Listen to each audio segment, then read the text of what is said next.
Focus, let's focus. तो next important decision जो हम लेना चाहते हैं या जो हमारा चीफ फाइनेंशियल ऑफिसर लेगा रिगार्डिंग फाइनेंशियल मैनेजमेंट, वो क्या होगा next, that is dividend decision. Sir क्या होता है ये? सिंपल भाषा में बात करूं ना, तो अगर आपने 100 रुपीज अर्न किए तो क्या पूरा का पूरा 100 रुपीज बांट दोगे क्या in the form of dividend?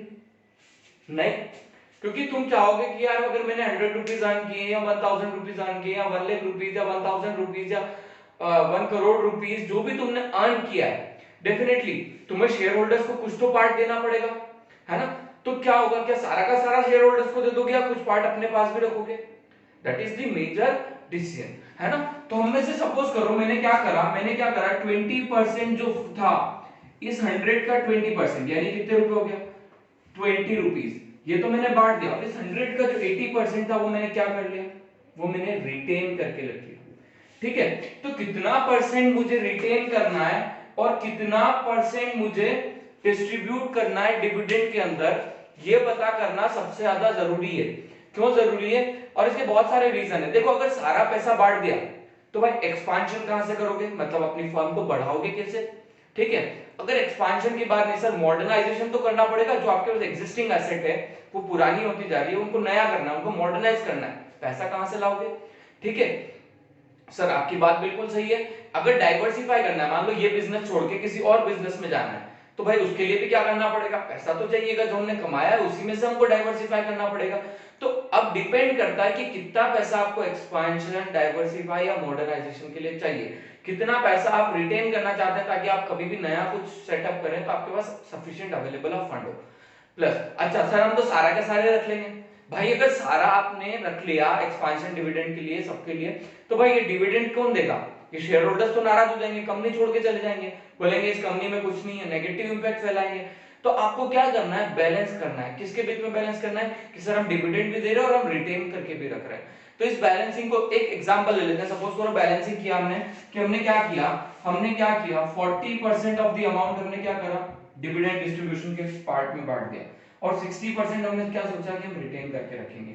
मतलब अगर हम 100 रुपीज कमाते हैं तो हम 40 रुपीज किस में बांट देंगे, डिविडेंड में, और 60 रुपीज हम क्या करेंगे, रिटेन करके रख लेंगे। 60 रुपीज हम क्या कर लेंगे, रिटेन करके रख लेंगे। इससे फायदा क्या होगा कि सर ये रिटेन अमाउंट हम कभी भी क्या कर सकते हैं, यूटिलाइज कर सकते हैं, कोई भी नई मशीनरी खरीदने में या मॉडर्नाइजेशन करने में या एक्सपांशन करने में। तो कुछ इंपॉर्टेंट फैक्टर्स हैं जब भी हम डिविडेंड डिस्ट्रीब्यूट करते हैं। अब ज्यादा डिविडेंड देना है या कम डिविडेंड देना है, बात इसी का मैटर करता है। तो इसके कुछ फैक्टर्स हैं जो मैटर करते हैं, उनको एक बार डिस्कस कर लेते हैं, सारे फैक्टर्स को वन बाय वन, कि कौन सा फैक्टर क्या इफेक्ट करता है हमारे डिविडेंड डिसीजन। तो पहला फैक्टर जो सबसे ज्यादा मैटर करता है वो है अर्निंग। सर अगर आपकी अर्निंग बहुत अच्छी है तो आप क्या करेंगे, ज्यादा डिविडेंड डिक्लेयर कर सकने की पोजीशन में है, लेकिन आपको पता है कि आपकी अर्निंग ही क्या हो रही है, लो है, तो फिर क्या करना पड़ेगा सर, फिर क्या करना पड़ेगा, हमें डिविडेंड को डिक्लेयर कम करना पड़ेगा। तो अगर आपकी अर्निंग अच्छी है आप बहुत ज्यादा डिविडेंड दो, अगर आपकी अर्निंग कम है आप डिविडेंड कम दे दो। The next point is stability of earning.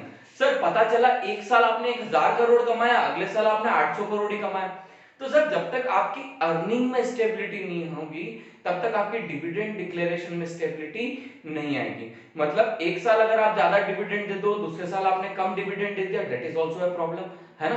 तो भाई आपको क्या करना पड़ेगा, आपको एक डिविडेंड मेंटेन करके चलना पड़ेगा। तो अगर आपकी स्टेबिलिटी, आपकी बहुत अच्छी इनकम है, आप हर साल इनकम ग्रो ही कर रहे हो, आपकी स्टेबल इनकम है, तो आप डिक्लेयर ज्यादा डिविडेंड कर दो, कोई दिक्कत नहीं। लेकिन आपको पता है कि आप कमाई कम रहे हो, तो भाई लिमिटेड अमाउंट में डिविडेंड डिक्लेयर करो ताकि आपको अगले साल भी डिविडेंड देने में प्रॉब्लम ना आए। जो नेक्स्ट इंपॉर्टेंट फैक्टर है that is stability of dividend. जैसा कि अभी मैं बात कर रहा था थोड़ी देर पहले कि अगर आपकी डिविडेंड में स्टेबिलिटी नहीं है तो फिर there is an problem, shareholders negative impact भी फैला सकते हैं। तो अगर आपको लग रहा है कि आपकी अर्निंग बढ़ रही है तो आप अच्छा डिविडेंड दो।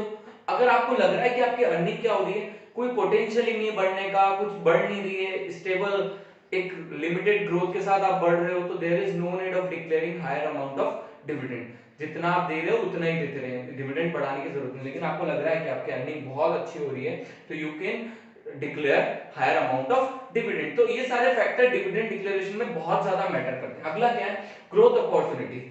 सर अगर ग्रोथ अपॉर्चुनिटीज दिख रही है मार्केट में तो फिर पैसा मार्केट से बाहर को देना, मतलब आप डिविडेंड बांट के पैसा क्यों कम करना चाहते हो? आप क्या करो, ज्यादा से ज्यादा रिटेन अर्निंग करो।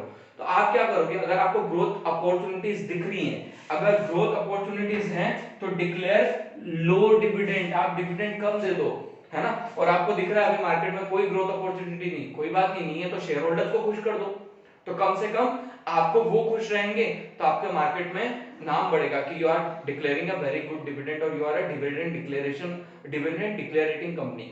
सो ये सब चीजों को बहुत ध्यान में रखना होता है व्हाइल टेकिंग डिविडेंड डिसीजन। तो अगले कुछ फैक्टर्स डिस्कस करते हैं। Next is cash flow position. Sir cash flow position क्या, आपके पास कैश आ रहा है या नहीं आ रहा है? आपने डिविडेंड तो डिक्लेयर कर दिया, पता चला देने के लिए पैसे ही कैश साथ में नहीं है, तो क्या आप डिविडेंड डिक्लेयर कर पाएंगे अच्छे से? फिर क्या होगा, आपके ऊपर सेबी कार्रवाई करेगा, बहुत सारे रूल्स एंड रेगुलेशंस आपके ऊपर ऑप्ट हो जाएंगे, पेनल्टीज लगेंगी, so many things are there. So इससे बेटर क्या है, आप जब डिविडेंड डिसीजन ले लो सबसे पहले चेक करो कि आपका कैश फ्लो पोजीशन कैसा है। अगर आपका कैश फ्लो पोजीशन बहुत ज्यादा अच्छा है, there is an high cash flow position और स्ट्रांग कैश फ्लो पोजीशन, तो आप ज्यादा डिविडेंड दे दो।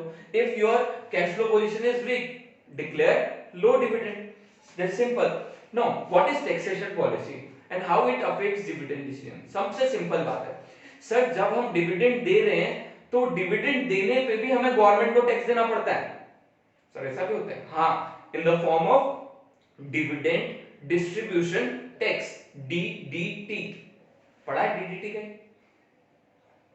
शायद साइंस वाइज में था, डाइक्लोरो कोई पाउडर वाउडर होता है, आई डोंट नो। तो अपना क्या है, डिविडेंड डिक्लेरेशन, जो अपना dividend distribution tax, that is DDT, है ना, डिविडेंड डिस्ट्रीब्यूशन टैक्स। तो इस टैक्स को क्या करना पड़ता है, हमें गवर्नमेंट को पे करना पड़ता है। अब क्या करती है गवर्नमेंट, भी डिपेंड करती है कि गवर्नमेंट कई बार इस टैक्स को बहुत ज्यादा बढ़ा देती है, कई बार बहुत ज्यादा कम कर देती है। तो ठीक है, हम गवर्नमेंट के अकॉर्डिंग बंद कर लेंगे। अगर हमें टैक्स कम देने की इच्छा है, गवर्नमेंट ने टैक्स रेट बढ़ा दिया, हम डिविडेंड क्या कर देंगे, कम कर देंगे।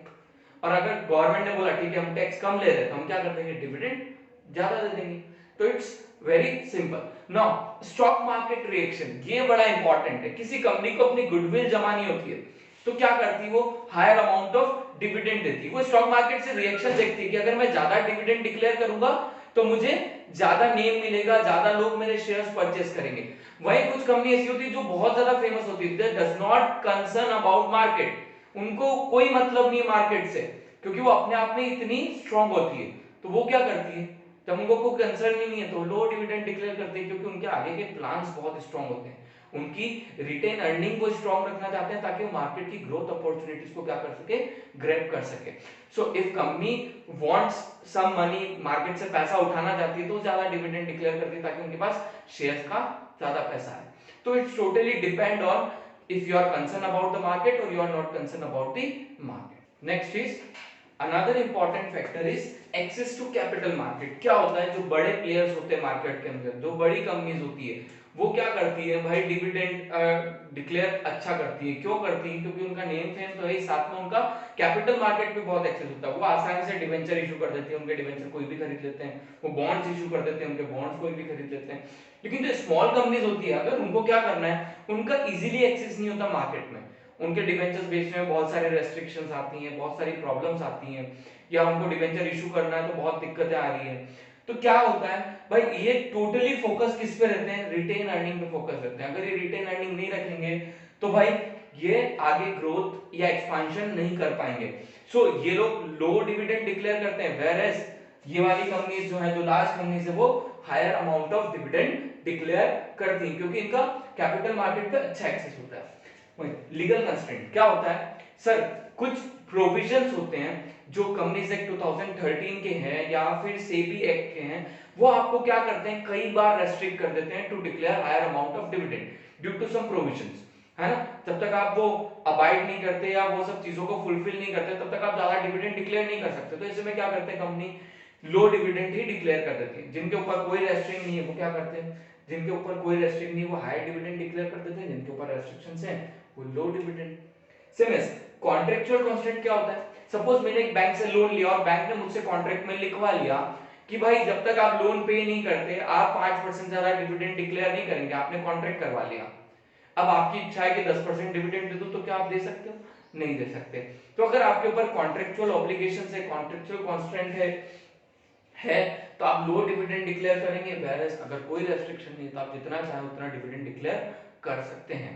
सो these are the few factors which are very important for declaration of dividend, है ना। जब भी हम डिविडेंड डिक्लेरेशन डिसीजन लेंगे तो ये सारे फैक्टर्स हमें ध्यान में रखना है। समझ में आ गया या निकल गया? हाँ, आई होप सबको बहुत अच्छे से क्लियर हो गया होगा।